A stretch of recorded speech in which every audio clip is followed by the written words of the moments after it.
Welcome to the Midlife Pilot Podcast. We are glad you're with us. What is it like to become a pilot in your 40s and 50s? The challenges are unique for those of us in midlife, but so are the rewards. Hosts Ben, Brian, and Ted talk learning to fly, growing as pilots, and the joy of flying to destinations. The purpose of the podcast is not to teach, but to share knowledge and experiences of being a midlife pilot. Join the Midlife Pilot community and listen in every week.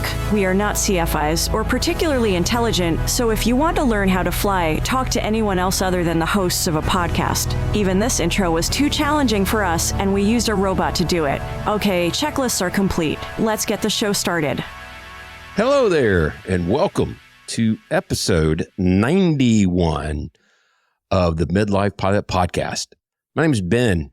I'm a pilot here in the Atlanta metro area. Commercial rating, commercial certificate, instrument rating, and also fly a Cessna 182. Some people call the Beast. I like to call it the Beast. We have tonight with us, as always, from the Bachelorette Super Charlie, Nashville, Tennessee, my friend Brian Siskin. Hello, sir. Hello and good evening. I'm excited to be here on this holiday Monday evening. Laboring on Labor Day. Yeah. Absolutely. Also joining us from the West Coast, Portlandia, where they keep things weird. Flying a flight design CTLS, our sport pilot extraordinaire, Ted. Good afternoon, sir. Hey, yeah, it's earlier. Yeah. I was thinking, because it's September now, it's going to become dark out as I do the show, as we get into winter. And it's a weird thought that the show time doesn't change, but it won't be light outside anymore. We'll be greeting you with a good evening at that point. Yes. For those of you who don't know, we broadcast Monday nights, usually at 8 p.m. Eastern. The live chat is open for questions and comments. Got an outstanding group tonight. We're glad you're all here. But it is a audio podcast, and you can subscribe using your favorite app. You can find all of our podcast links, our Patreon links, everything, our merch store is at midlifepilotpodcast.com. And you can send us messages there. You can leave us voicemails there. We'd love getting your feedback. Would love to get a 5-star review if you can take the time to do that. That would be really awesome. And yeah, we're had a kind of a busy week this week for me personally, but wanted to hear about what you guys are up to. Well, listen, I feel like that universally this past week was kind of like I get a bunch of stuff done because everybody knows the holiday is coming. I got exactly no flying done this week, but I made room for some things to happen, and I'm doing some planning now. So I'm excited about. I've talked a lot about how I really enjoyed going to Marfa, Texas last year, flying out there. And I am going to return, or at least that's my intention. And so it's a really neat place. There's a lot of different choices I can make about the way I go, and then I will go whatever the way the weather says I go. But I'm going to try to go a little bit more southerly and maybe get down to New Orleans and then work my way over and then kind of shoot back up. It's been really fun to do all that flight planning. I actually thought about dropping my first plan into the community Discord to see what people thought, because as much as we talk in the community about a lot of things, no-go decisions or all that, I love the group think of flight planning. And even if I'm pretty confident in the plan, I still think that there's value and, kind of just putting it out there and seeing what people think. So, and maybe they'll find something, they'll expose, some weakness in the plan, right? So there's very cool. Plenty of listeners along that route that you can stop in and grab a coffee or grab a... Believe me, I have thought about that a lot because I sort of imagine the plane just not starting at any place that I might, you know what I mean? So I'm thinking about it as like, okay, I know that Mike Golf is in New Orleans. Right. And so, of course, Mike Golf's not going to, let me, he's not going to leave me stranded, right? Of course, right? Mike Goff, if you're listening.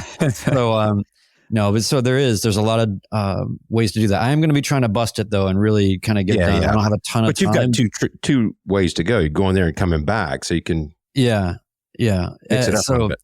And then I'm going to add to the trip, hopefully this time, going down to Big Bend and doing some flying around there. So it's very ambitious, but the last thing I want to say about it that I just think is the coolest thing, for those of you that are in the middle of your training or just got out there with your private pilot certificate, and we talk a lot about kind of the feeling of sort of what now. You've been head down training so hard. What do you do now?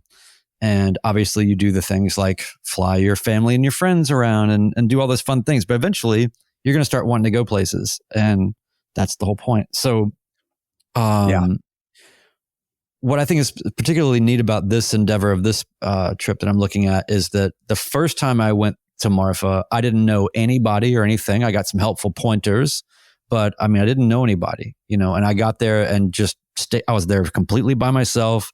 And then I would just go around and I ended up meeting some great people while I was there. Now they're friends. Right. When I'm going this time and they're going to let me, stay at their house. Oh, nice. How cool is that? All of that, the general aviation and just putting yourself out there. So I've made some really great friends like that, really interesting people that I would have never met otherwise. So anyway, I'm excited about planning the trip and hopefully it'll all happen. Yeah. Cool. I'm going to link in the show notes. I'll link to your Marfa video from last time because I was good adventure. And those types of trips are always fun. Yeah. And you're going a little bit later in the year, so hopefully it won't be as hot. It'll be 20 degrees cooler. Yeah. The density altitude will not be anything like what it was. Oh, man. So yeah, it'll be much, knock on wood, but I think it'll be a little bit easier. Plus, like you've done it. I've done it before. I've done 1,000. I've done 1,000 miles. It'll be easier going forward. Yeah. So. Yeah. I've done 1,000 miles in a day. It's not, unknown to me. Yeah. Well, Mr. I had a timestamp. You've been flying? Yeah, I did. I flew Saturday, which was a nice, almost 100-degree day here in Portland. We've been talking about doing this flight for a couple of months now, and because reasons I had to wait. But my partner finally drove me flying. So she had done it. She had done one lap in the pattern last year and was like, no, this is, like everything is loud and moves weird. No way. And was shocked by everything. So she was ready to come and try again. So did a lap in the pattern and a couple of bumps. We went early, but a couple of bumps. She got used to that feeling. And then we went and did about a 35-minute flight and to my favorite diner. And then came back and it'll be in the video, but got some quite a bit of bumpy turbulence and also got the wing lifted twice when we were on downwind. So 30-degree angle in 1 second and back. Nice, so she survived that and didn't put claw marks through my legs. So yeah. She was tested on this one. That's still, for a lot of us who get our license as a midlifer or our certificates, and we have a partner, it's so important for that to go well, because that's just going to help propagate and help move your aviation journey along with somebody. And I feel terrible for people whose partners don't want to take part of it, and that's fine. They can work things out, but when you have somebody who's willing to go with you, it really does make things a lot easier. So I'm excited for you. I think that's awesome. Yeah. We actually had somebody in the community talking about their plan, and they were sharing their plan for their first flight with their spouse.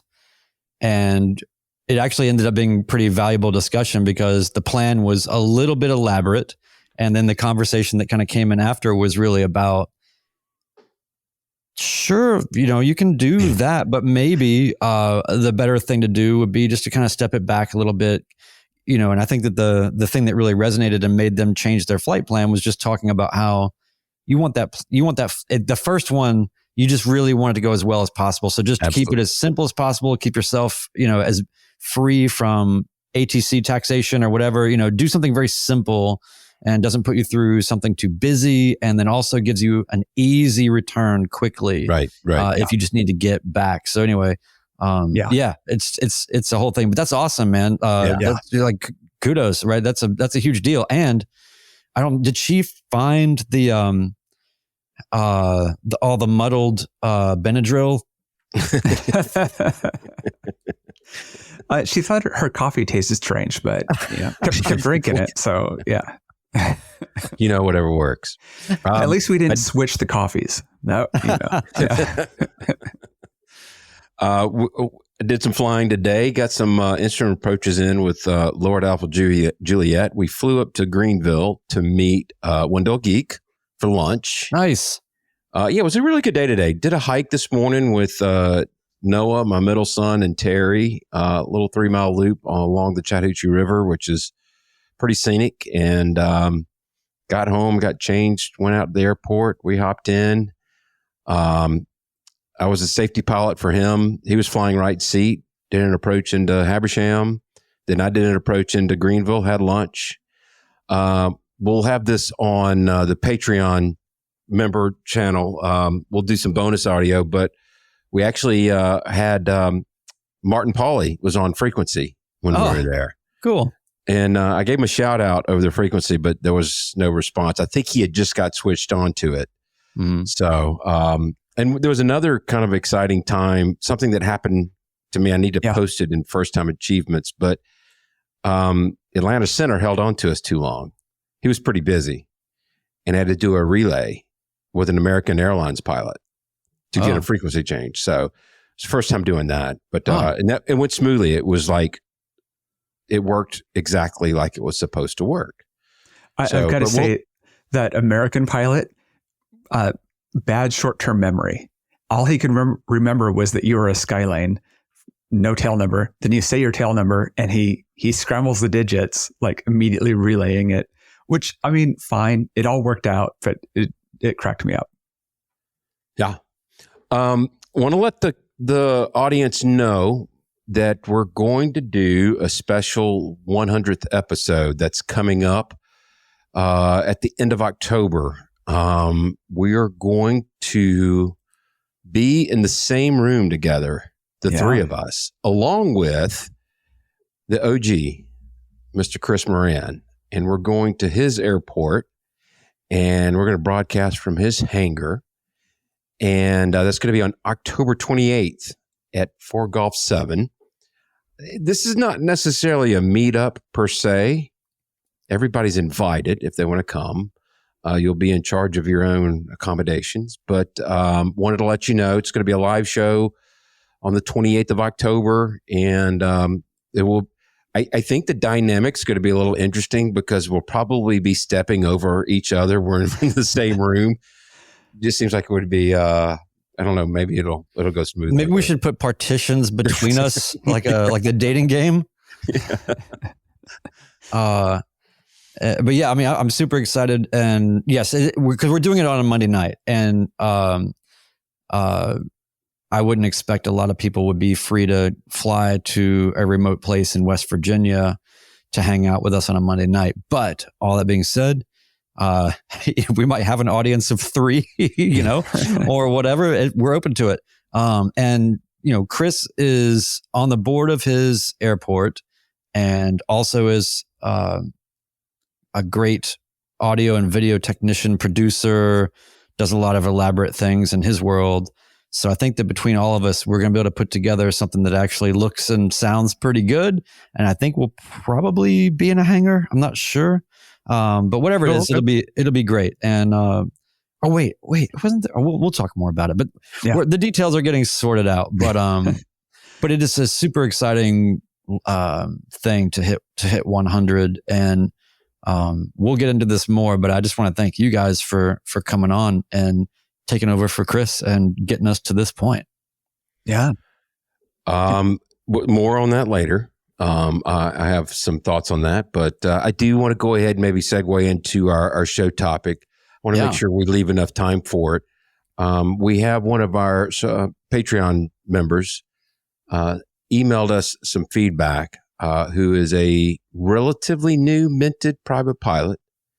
and he sent us his top 10 tips for student pilots or new pilots. And this is from Braeden D. And there's 10 of them. And what we thought we would do is we'd do a round robin. We'll each take one and, comment on it and move through that. How does that sound? Sounds good. Awesome. So tip number 1 from Braeden D. Money is the biggest barrier of entry to this hobby career. If at all possible, save up 75% or more of the total cost of training prior to starting. Want to attend the best 141 school with the newest planes and latest avionics? Do your research, hours of research, talk to current students and the CFIs on what the cost will be, and all said and done. Most 141 schools advertise 40 hours as the quote for a PPL certificate. You just need to know very few people, if any, finish at 40 hours. And the cost will drastically be more the more hours you rack up in training. No instructor on the Discovery flight advertises how hard landing is to grasp. That was an extra 10 hours for me to grasp. It for everybody. I've heard the average number of hours it takes for people to take their check ride is around 65 hours. And that's right where it was for me. There's some folks I've seen on the Student Pilot Over 50 Facebook group that there's 120 hours, 130 hours, whatever the case may be. But he brings up a good point there. And, flying clubs, we've talked about ad nauseum, Part 61s. There's a lot of ways to skin that cat. Well, I think one of the things too is and I think we've even said this before, have whatever you need to carve out budget wise, have that. Don't be in a spot where don't do as I did, where I did the very best I could, but I was up against financial pressure at the end of that process that made my check ride prep and a lot of things a lot more stressful because I needed to get those flights done because I could not afford to keep doing any kind of check ride prep. Those are very expensive, long instructor-led sessions. And I just wanted to get it done. So, all good points. And yes, it's harder to land than what you think. And money is get used to that being a problem. Yeah. I mean, that's universal. I loved two things. The one is it's not going to be 40 hours. And then yes, landings. Don't budget the time for that. That 10 hours, I'd say, is doing really good. Flint in our comment said he's at 51 hours right now, 200 landings, and still have 10 or 15 hours left before check ride ready. That's good. Sounds about right. Yeah. So if you're just getting into it, plan on 65, maybe 80 hours. And load up the money cannon. Yeah. That's and right. if it goes a little long, so what? You're better trained. You're going to be that much more confident when you get out on your own because you're not just getting it done in 48 hours and then getting out there and thinking, oh my gosh, what have I done? Yeah. Anyway, so, all right, let's get on to number 2, shall we? And some of these kind of bleed into each other, right? But we're just, and by the way, thanks again, Braeden, for this feedback. I mean, he basically sent us a thesis paper. It's pretty great launching point for this conversation to quickly get through this stuff. So here's number 2. Rote memorization is not your friend. There's a difference between memorizing and understanding a concept or fundamental of flying. The knowledge that is needed to truly understand everything that comes with ground training involves more than just the 2-hour block of instruction with your instructor a couple days a week. It takes major self-motivation to dig into the books, ask questions, and be willing to drink from the quote-unquote information fire hose outside of the schoolhouse. I fully agree. And the only thing I really have to say about this is study how people learn. And it's really when knowledge is applied and gets beyond the rote that it actually sinks in. And I'm not saying feel any more pressure about the situation, but what I did was when I needed that little bit more of motivation to get through the information fire hose and just feeling like my brain's not cut out for this or whatever, the underlying motivation for me was, if I'm going to be flying my family and friends around in an airplane, then I don't want to be in a situation where I realize probably should have learned a little bit more. I probably should have learned what that actually meant, as opposed to just memorizing the answer. I just kept envisioning getting sort of caught in some situation where I really, so when you get into systems and things like that, especially, where I think that's especially important. But anyway, yeah, I agree. Rote memorization, not your friend. I'll agree, but I'll disagree in part. I think pick a lane, Ted. At least for me, there's way too much information, and some of this is being ruthless about realizing what you need to know for a written test, and what you don't need to know at all. The example I always give is 8 tomato flames.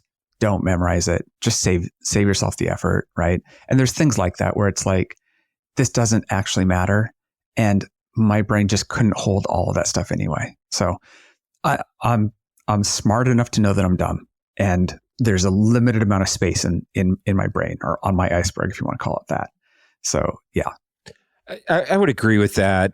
And more to what you were saying, Brian, there were some things that I didn't fully understand until like I was 100 hours in, or 120. I was like, oh, that's what they meant by that. So I agree that the rote memorization is not going to really serve you well, except for on the written test. Yeah. And that's great. So, that's really all I got to say about that. All right. Ted, you want to take the next one? Yeah, let me get the next one here. No matter what phase of training you're in, the CFI works for you. Be picky about who you choose as your instructor. If possible, interview and fly with a couple prior to jumping into training. It's pretty evident early on whether they're just using CFI to build time or truly want to train students. Set a standard with them, and if they can't maintain your standards for showing up on time, having a lesson plan together, and continuously pushing you toward finishing, find another instructor. We've talked about this on other episodes. Remember who the I hate this phrase, who the customer is in the situation. Remember that you've got a choice, and you're ultimately in control of your training. There's no set program, assuming you're in part 61. There's no set program that must be done a certain way. I would agree with that. I think it's important to note, though, that there are some great CFIs who are training you, but are also time building. Yeah. That they do take it serious. They want to go to the airlines, but they take their training seriously. And I had one of those. And he told me from the day I got into the plane with him for the first time, hey, I'm at 1,250 hours. I'm not going to be able to finish your training. I want to work with you. I want to teach you to do it the right way. And, he got me probably 2/3 of the way through my flight training. So one, they're not mutually exclusive. Yeah. And I just wanted to make a point on that. I also think this is, of all the particularly midlife things, this is one where I think we are a little bit more natively, we do a little, we offer a little bit more scrutiny to people that we are financially engaged with, in whatever capacity. We want value for our money. And I think that midlife pilots are not, I think that the paradox of the midlife pilot in so many ways is that we don't have to do this. So we're just kind of, this is a fun hobby to kind of do. And, we don't take it as maybe seriously as somebody who's trying to go to the airlines.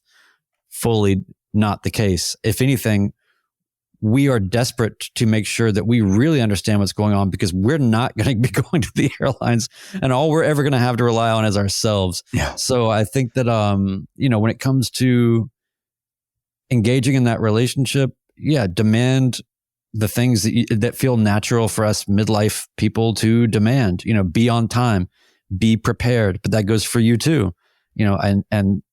I've said this before, but I told my instructor at the beginning of my first lesson, and I said, I'm going to be the hardest working student that you've ever had. And then when we finished and we were, when he met me in the DPE after the check ride, he turned to the DPA and he said, this is the hardest working student that I've ever had, And so bring it, this is not a joke. You're putting your family in the plane, bring your A game and demand that of the people you're paying to train you. Yeah. Very good. Move along to the next one. Or let's hit Nathan Ballard's comment.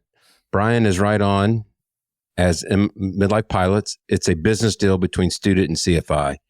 Everyone knows what is expected from the CFI and the student. Yeah. So, and then a real quick one just popped up. Ryan K said, I'm still learning years after my check ride. And I think a lot of us can agree with that comment. Oh, yeah. Let's go to number 4.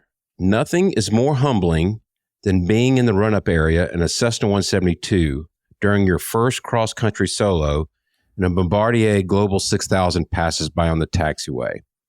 It makes you question if you're supposed to be doing this and sharing the skies with airliners, jets, and pilots with way more experience than you. Doubt and imposter syndrome is real, and trust that it will pass as you get more experience. And I thought this was incredibly insightful. We've all had it. I felt pretty good after my private pilot check ride. Instrument, I felt pretty good. Commercial, I was like, I don't know how that happened. I felt like an imposter. And then the first time flying into Savannah in a Class Charlie, I'd had all the training before. I'd flown into a Class Charlie before. But first time doing it by myself, I'm like, there's 3 Gulfstreams in line in front of me. And, why am I even here? And am I doing the right things? And, you do experience, you'll get past that. I love the image though of, the Global 6000 passes by on the taxiway. There is that factor of, it's kind of the most exciting thing too, right? It's just wow, we get to participate in the same airspace that all of these other players are in. And I still get a massive kick out of, flying over B&A on my way back from somewhere. And, especially if there's a passenger with me that really is just kind of putting all this together for themselves, where they just realize like, wait a minute, everybody that's on the radio here is like the same jets that I take to come in and out of Nashville, commercial jets. And then, I'm like, you see the one right there that's flying, like where you can see the people's heads in the window. It's like, it is a perpetually humbling and exciting thing. I think that, the only thing I would offer otherwise is to say the imposter syndrome on some level will always be there if you're a midlife pilot,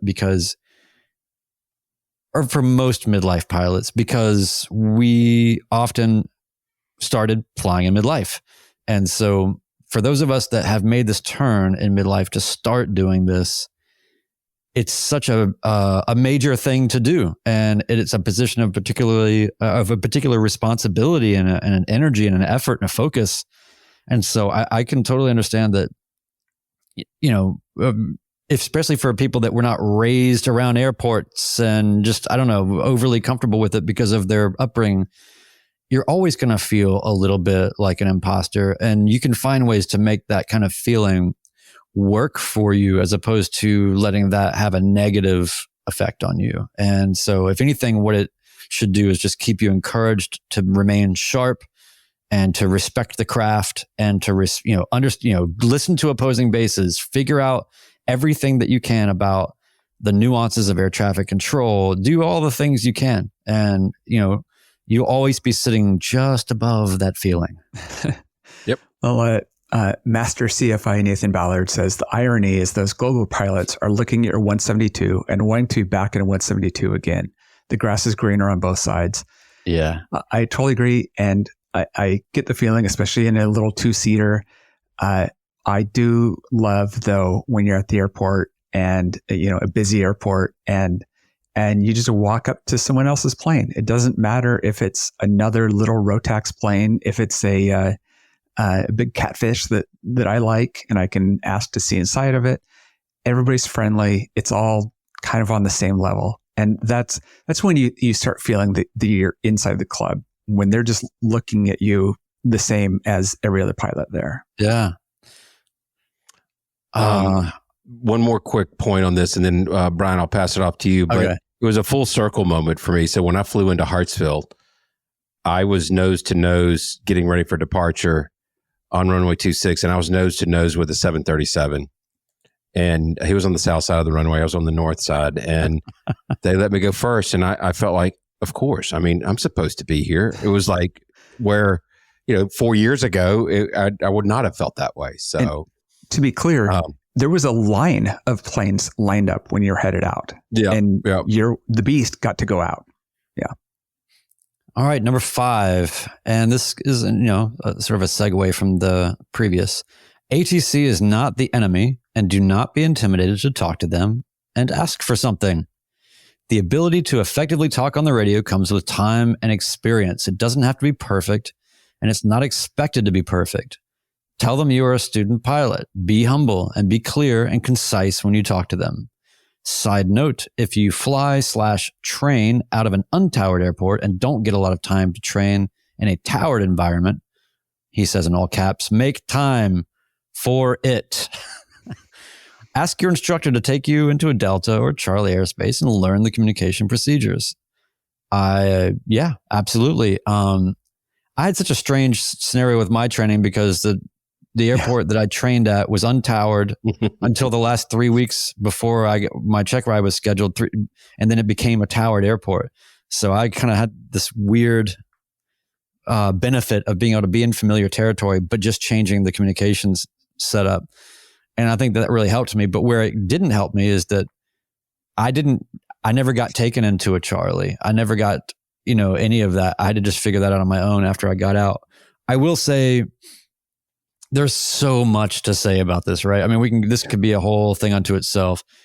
Like I said on the last one, listen to opposing bases. Yeah. If you're not listening to opposing bases, then you should be banned by the FAA and told that, or no, you shouldn't be banned by the FAA, but you should be required to use this. You can't use a headset. You have to use the speaker and a handheld microphone. There you go. Yes, do those things. Do the studying, take the time, learn how to anticipate the calls. All this particulars is a gazillion resources, apps, videos. We've talked about it, get on live ATC, watch traffic, envision things, all those things. But I will say more than anything, I think that the big point here is, as a relaying sort of tangent to the last piece about imposter syndrome, nothing will make you feel that more if you don't have that experience in your training. Right. So get that while you have a little bit of a safety net to really say dumb things. It doesn't mean you're not going to say dumb things after. In fact, you will more than ever, but you'll have a different attitude about it. And I think that that's really the precept for it. Is it's not about this, he speaks to just don't be intimidated. I think that comes from, you build it up in your mind. These are just people. Nobody starts out perfect. Just say what you want. Just use plain English. Yeah. Don't, just do whatever you got to do. And don't be afraid to be a human being. I've actually in my mind, I've never used this line on frequency, but in my mind, I actually had this kind of line ready, which was, if I ever get called out by ATC and I just really don't know what I'm doing, or I'm lost or whatever, and I'm just under it, I already had this line prepared in my head that I would never actually say, but just hearing myself say it as a prepared line makes me feel better, which is, my line is basically to say, I am a very mediocre pilot trying to be better than mediocre, And so my apologies. You're going to have to talk to me like I'm 5 or what, it's like, yes. And they will, because they've got to. So don't worry about it. But anyway, there's a whole lot to this, but yeah, don't be intimidated.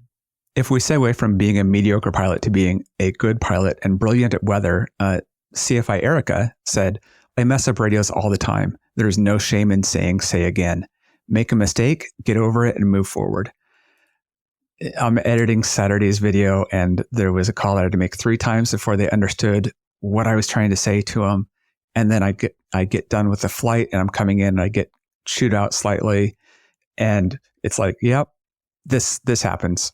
This is life, and I stumble over words, and that's okay. Nothing wrong with that. Ted, you want to take the next one? Yeah. So number 6 here. Once you've obtained your private pilot's license, fly. Don't feel rushed to jump into instrument. Being a 55 to 60 hour total time pilot, there's still plenty to learn outside of the training syllabus and your check ride.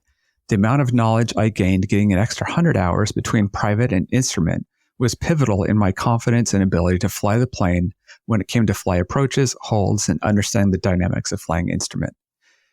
As a non-instrument flyer, but someone who knows the progression from just getting your ticket to having hundreds of hours, it is a huge difference. And I was flying with a younger time pilot recently, and it was a good reminder of the things that I'm not intimidated by anymore.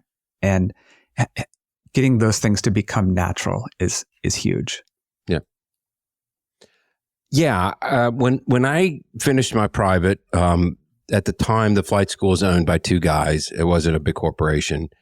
And they said, go out and get some experience before you start an instrument. Because I was ready to start instrument right then and there. They said, get some cross-country time. Enjoy what you've learned. Go smell the roses. And I felt like that was incredibly valuable feedback. And there's nothing wrong with going to instrument straight after. I'm not knocking it. But for me, my brain needed a break. I took my time with it, and I was thankful that I did. Yeah. I think that a lot of people say, I'm obviously on the cusp of all that. And I can tell you for sure, being comfortable with flying the plane, also knowing what plane, if you can get trained in the plane you're actually going to be flying, do that, Right. And then above all, once you've flown through a lot of busy airspace, gotten vectored around, dealt with all these kind of weird idiosyncratic things, every flight, there's something, just a weird little wrinkle, that's just, this is slightly different, you got to have, I think, some of those so that when you do get into instrument, I've come to learn about these helmet fires from you guys. And if you have that much underneath you already of confidence on the radios, you've taken, even if it's not accepting a clearance, getting flight following on the ground from an airport and having to read things back and, just all of those things. That's going to help you. So do it if you can, sure. But I definitely, there's a lot of CFIs that have half the hours that I do that have never actually gone anywhere. Right. Yeah. So I don't know, to each their own. I'm going to cut in before Ben reads the next one. One of the things is I think that once you have a couple 100 hours, you realize the advantage of IFR as well. And yes. that to me, and Brian, I don't know if you've had the same experience, but it was like, I didn't understand the need for it or that I wanted to go that far. And you get a couple 100 hours, you're like, oh, okay, I see the difference here. Oh no, I learned like 5 hours into my.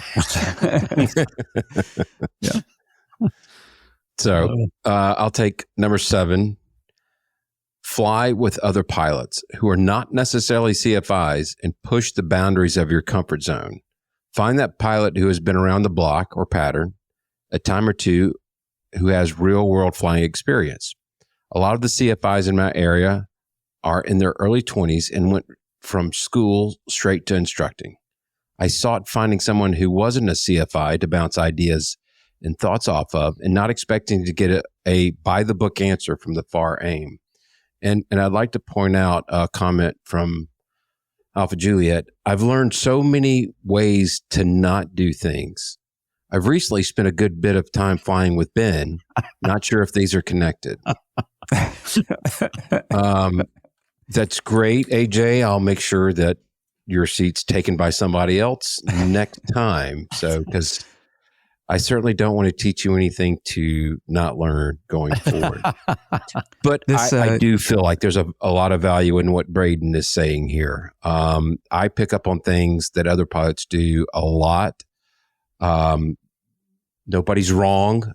There's just a lot of ways to skin the cat, so to speak. And I think there's a lot of value in that. Yeah. I mean, if you play an instrument, what are you doing?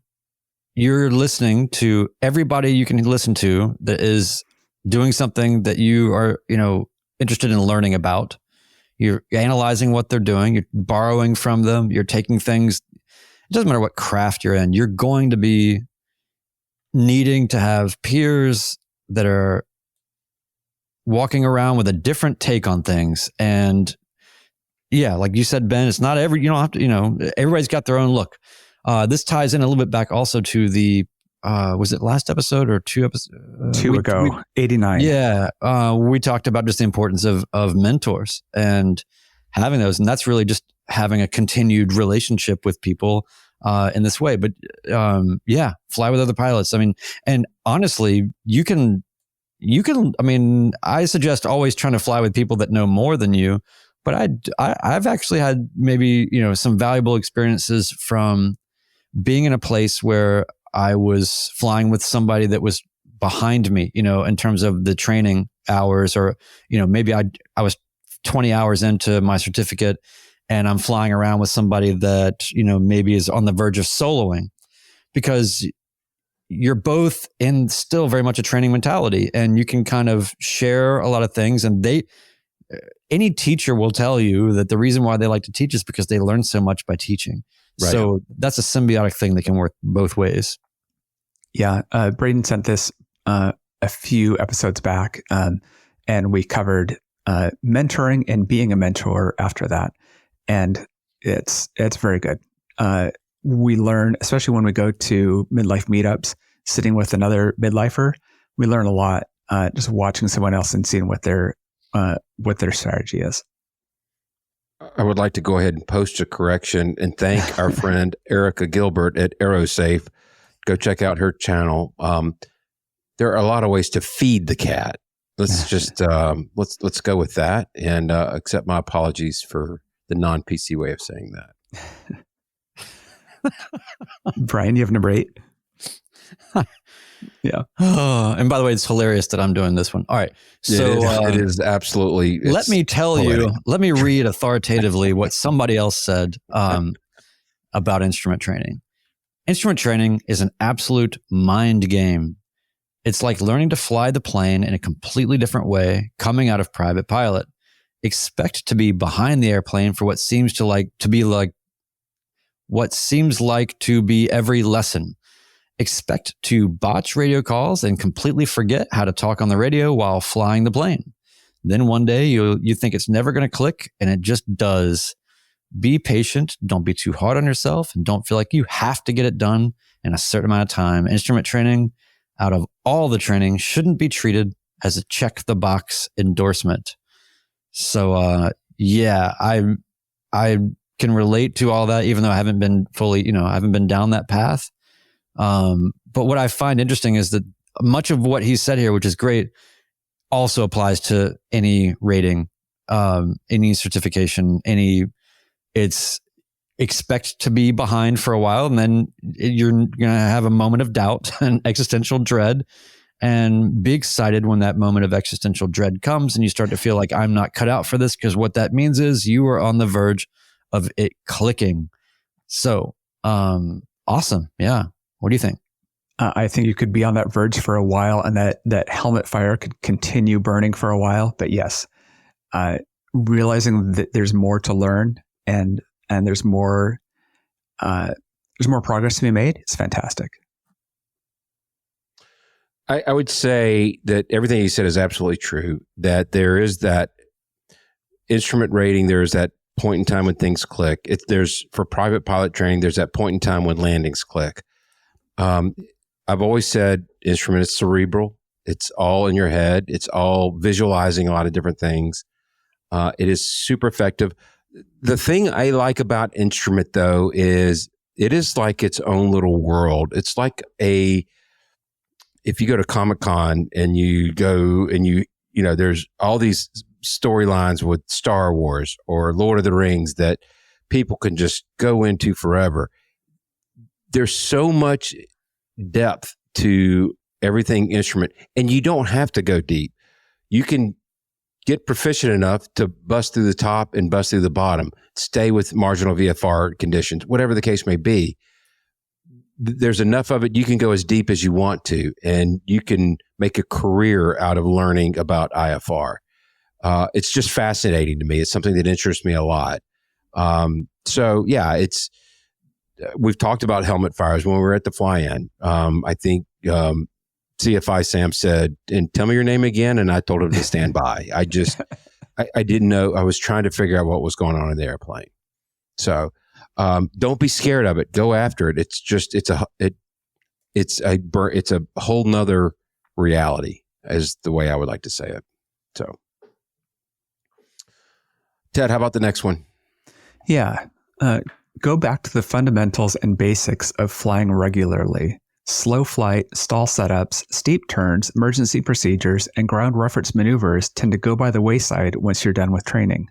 For me, it became about gaining cross-country PIC time. I became very proficient flying from point A to B to C really fast. Needless to say, I wasn't purposely stalling the plane, maneuvering during slow flight, and practicing steep turns anymore. It showed dramatically during my first commercial lessons. Continue to do the basics, and your future commercial CFI and wallet will thank you. Totally. Shout out to Wendell Geek, who, when he was out of his private pilot training, he would go back every 3 months and do all the procedures out of the ACS.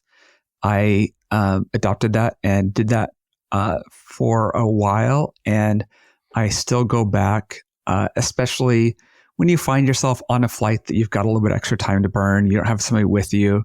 Those are the times to go practice something and make sure you've knocked out the things you're not sure about.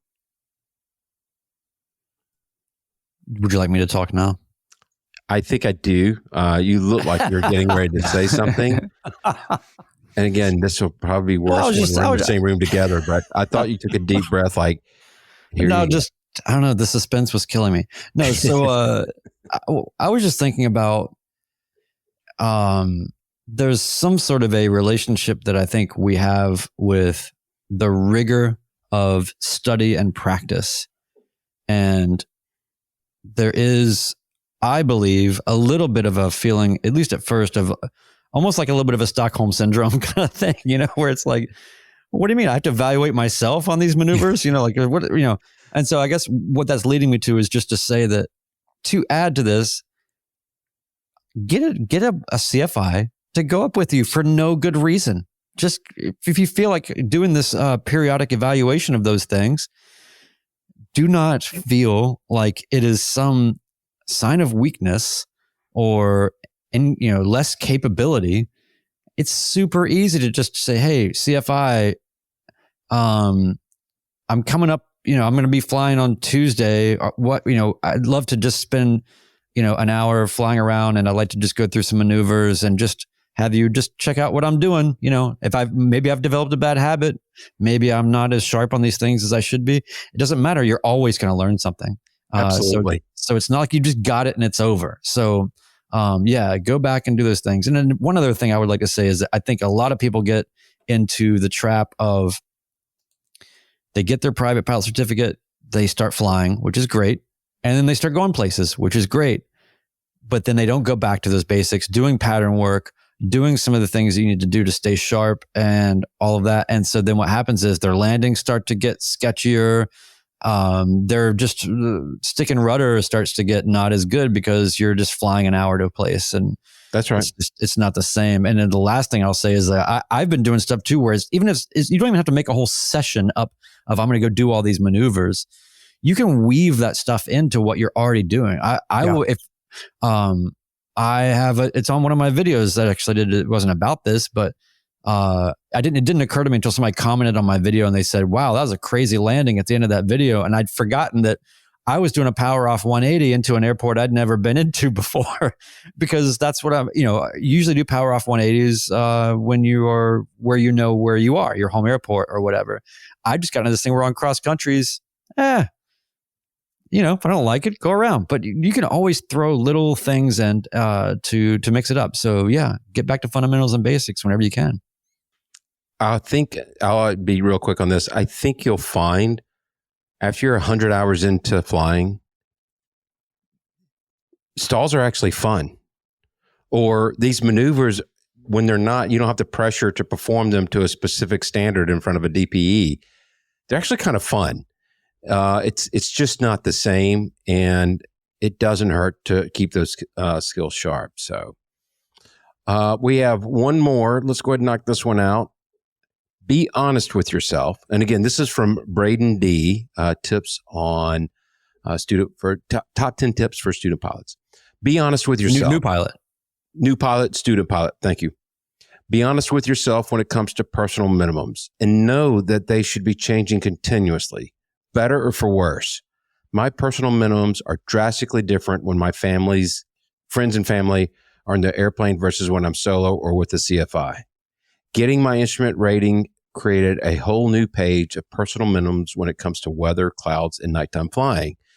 There have been several accidents that have been covered by other YouTubers of people who did not stick with their personal minimums, and families were killed, and it was very sad.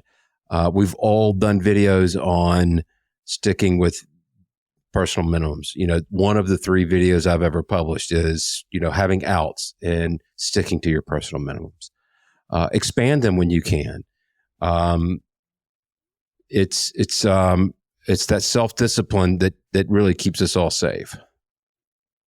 We have a whole episode about this as well, so you guys can find that. It'll be in the show notes. Yep.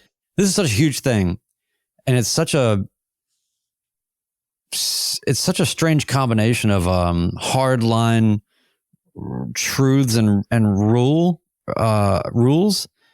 with this, combined with this sort of subjective, personally owned, not overseen thing. I just find it to be a fascinating discipline. And some people don't do it at all. Some people, they make their minimums, but they're loose about it. And then others are very, very sincere and strict about it.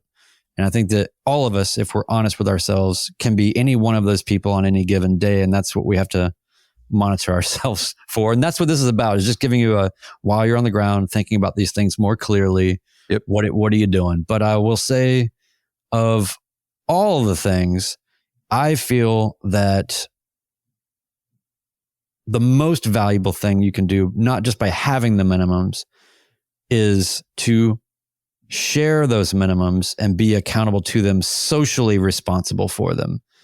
So that's one of the great things about our community, is that people put we have a whole thread where people go and put their minimums in there. And it doesn't mean that we're policing people, but there's something to be said for, I would say, in the same way that maybe, I don't know, I've heard other people say this. I always think about the accident report, and what is that accident report going to say?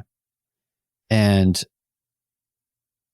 I don't want to be one of these people that defied my own minimums and got myself into a situation. I mean, obviously things can happen to anybody, extenuating circumstance, whatever. I'm just saying, generally speaking, I'm thinking about all of those things. I don't, we've gone through the killing zone. We do it in on our Patreon. We have conversations about it, and all of those reports tell me, guys, that you're not looking at that going, it's not a same thing as saying like, oh, that would never be me. It's different. It's saying that could totally be me, but I'm going to start looking at systematically how I can take myself out of this, break this chain. Right. And minimums are the best way to do that. Absolutely. And agreed. As a new pilot, especially, I think there's a lot of time that you need to spend about what your minimums are, how you're going to increase them. Some of that you can do on your own. Some of that you might want a CFI. Some of it you might want a mentor that you can talk about your numbers with. That, especially as a new pilot, is something you need to think very seriously about. Absolutely. Well, I thought these were a very thorough and well thought out list that Braeden sent to us. A couple of comments from the group. Our friend Arrow Grizzly, went up with the CFI just a couple of days ago, and he spotted some things that I didn't even realize I was doing. And for those of us who don't film our flights, it's really hard to catch those. I would dare say that it was nearly impossible to catch those. Absolutely agree with that. And it's very easy to develop bad habits without they can be very subtle, and you just don't even realize that it's happening. Yeah. So, well, I want to thank Braeden for sending this in. He spent all our time writing it, and it's fantastic. We'll get in touch and send you a hoodie or whatever you want, probably a hoodie. With the logo, and because it's really been fantastic to cover. Shouldn't it be 10 hoodies? Yes. Yes. Hey, we got a budget here, Mr. Siskin, burning through it all at once. I do want to take a minute to recognize our new patrons from last week. In the Lando-Matic tier, and I think he has joined us in the chat. We got Ryan K. Thanks for joining us tonight, Ryan. The Hershey bar level, we got Mark H., Stephen S., Alex F., and Tom. And then at the Beast Stole Kit level, we have Aaron B., who flies a 182 RG. So, RG. Yeah. Yeah. He went up me there. That's all the better, though. That's awesome. I'm so happy that people keep showing support and helping us out. And, it's going to help us make this episode 100 fiasco possible. So I'm pretty stoked. Hey, listen, we'll be in West Virginia. We'll be together. What else do we need? Yeah. It's going to be great. And Chris has told me about these pepperoni roll things that they have there. I don't know if that's isn't this place kind of close to Pittsburgh? Isn't that a Pittsburgh thing? I think Where's Josh? May be. We need to reach out to Mr. McElhatton and see what we can pull together there. Yeah. And is it hard to rent a keg these days? I mean, how do we what are we doing at this house? Are we going to do keg stands? So we're midlifers, Brian. We're going to be Will Ferrell and Back to School. No, there'll be a bourbon, there'll be a scotch, there'll be a couple of bottles of wine, and we'll be in bed before 11. Yeah. Exactly. Right. No, I'm super excited about this, fellas. I think it's going to be kind of the coolest thing. I love the idea of all four of us being in the same spot. That's what makes it special to me more than anything. Yeah. That's right. Yeah. And next week, we'll be getting together. It will be mine and Ted's 1-year anniversary of being on the podcast. Wow. Okay. I'm not sure if y'all realize that. The clarification. Yes. Whatever. Yes. Yeah. Podcast anniversary. Thank you for guys. You got to do a better job on these show notes. I don't even know what's going on here. Hey, thanks everybody who's in the chat and who's joined us and has contributed to it. We all really very much appreciate you. We'll be back together next Monday night. I can't remember the topic we've decided upon, but I'm sure it will be a good one. So signing off for episode 91 of the Midlife Pilot Podcast. Good night, everybody.